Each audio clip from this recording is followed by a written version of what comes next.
ચલો કેમ છો બધા? હા, પ્રવૃત્તિ કરવી છે આજે? હા, તો આજે આપણે શેની પ્રવૃત્તિ કરવાની છે? 1 થી 10ની ગણતરી કરવાની છે. જો મેં આ ટેબલ ઉપર વસ્તુઓ મૂકી છે, દરેકના ટેબલ ઉપર અલગ અલગ વસ્તુઓ છે ને? હવે તો એની તમારે વ્યક્તિગત રીતે ગણતરી કરવાની છે. ચલો પહેલા કોણ ગણતરી કરશે? ધ્રુવ. ચલો ધ્રુવ.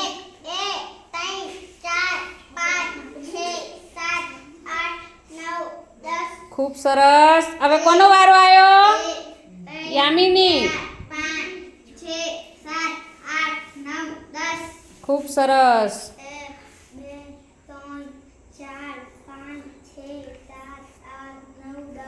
ખૂબ સરસ. ચલો આગળ. 1 2 3 4 5 6 7 8 9 10.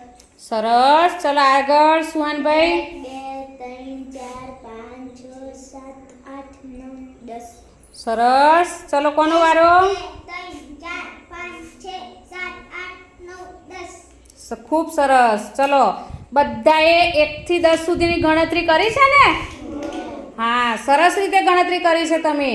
તો આ શું કહેવાય? 10ની આપણે ગણતરી કરીને એટલે 10નું આ એક જૂથ કહેવાય. શું કહેવાય? જૂથ કહેવાય. અને 10નું એક જૂથ બરાબર 1 દશક. કેટલા કહેવાય? 1 દશક. ચલો આપણે કેટલા દશક બનાવ્યા છે? 1 દશક બનાવ્યા છે ને? આપણે 1 થી 10ની ગણતરી કરી એટલે એ એક જૂથ કહેવાય અને 1 દશક કહેવાય. અને 1 દશકનું કેટલું જૂથ બનાવ્યું આપણે? હા, 1 દશકનું આપણે એક જૂથ બનાવ્યું. અને 1 દશક આને શું કહેવાય? 1 દશક કહેવાય. શું કહેવાય? તો આપણે દશકની ખબર પડી? હા. તો મિત્રો, તમને આ વિડીયો ગમ્યો હોય તો લાઈક અને શેર સબસ્ક્રાઈબ ચોક્કસથી કરજો. Bye bye.